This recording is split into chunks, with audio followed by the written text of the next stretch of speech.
Look what we have here, an old 2008 Saab 9.3.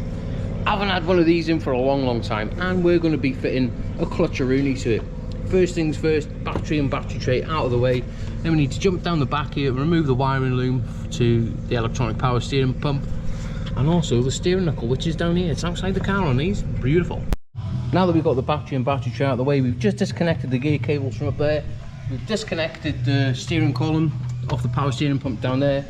And also get your seat belt and chuck it through the steering wheel, and that'll allow, well, it'll save that clock spring from damaging. Now we've got the vehicle in the air. As you can see, I've got the front wheels off, we've got the ball joints out of the way. Now, do you know when you're doing these jobs like on a daily basis and it's like quite repetitive, there's one job I hate, and that is removing ball joints. I hate it, it does my head in. Anyway, we have removed the front engine support, the rear engine support. We need to get the subframe off now. And yeah, we're pretty much almost getting that box out. I forgot to mention, you do need to remove the downpipe on these because it goes underneath the subframe. Obviously you need to drop the subframe down. And on this occasion, somebody's put a brand new bloody downpipe on it, which has made my job 10 times easier, because we all know that these bolts on these manifolds and stuff, they're awful, they corrode like mad. And there you have it, that is one subframe off on the floor there. As you can see, we've got the dry shafts out, and this engine now is literally just rocking in there by the engine mounts. We're going to get this gearbox out in the morning because it is now 4:45. I'm going to put my tools away and I'm going to go home. Well, it's Thursday morning and we're back at it. I am a little bit later, Rooney. I did like a lion this morning. Anyway, let's get back to it now. We've got to remove the starter motor with 313s. Now we're ready to get the gearbox out. We've had to come up the top, put the cross brace on and put a bolt inside the head. The reason why I've done this here is because my little apprentice, when you take it off the engine mount, the engines tend to swing backwards and it doesn't end well. So we support it from the top, and we can go underneath now and get the bell housing bolts out. Now we've removed all the bell housing bolts, the hydraulic side for the clutch and all the sensors and switches and stuff. We can just get this gearbox out now. And there you have it, that is one gearbox removed on the floor. It's a big old heavy lump, that is. Right, let's get some E10s now and get this clutch off. And there we go, that is one clutch plate and pressure plate off. Now, looking at the rivets, there's not much wrong with that clutch plate, although the pressure plate is brown, so it has been slipping for some unknown reason, but we're going to be getting it changed. And it is also having a flywheel as well. You can see how that's gone brown. It almost looks as if there's oil been getting in there, but there's no oil leaks there whatsoever.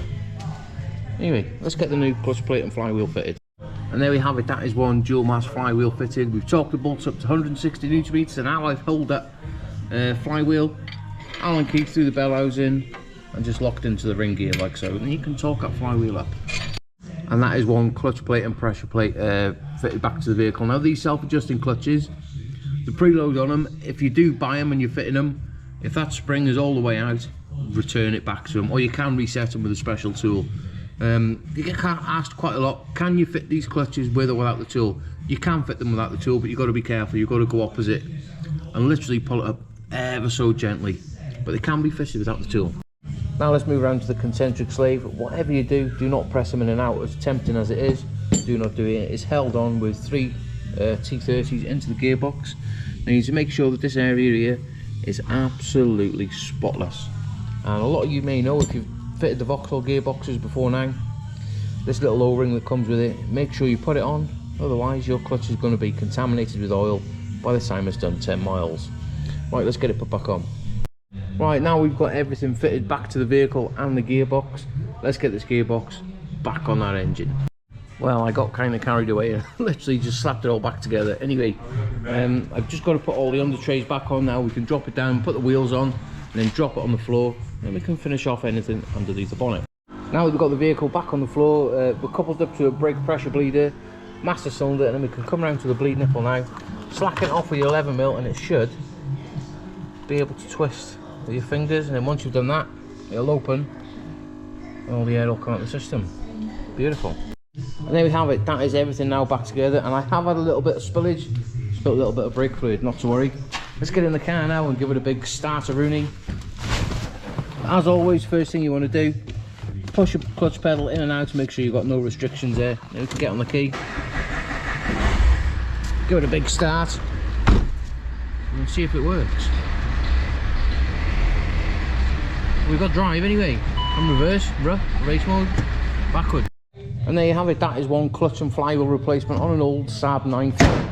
I'm just going to torque the wheels up now and take it down the road for a little bit of a test drive. We'll get it sent.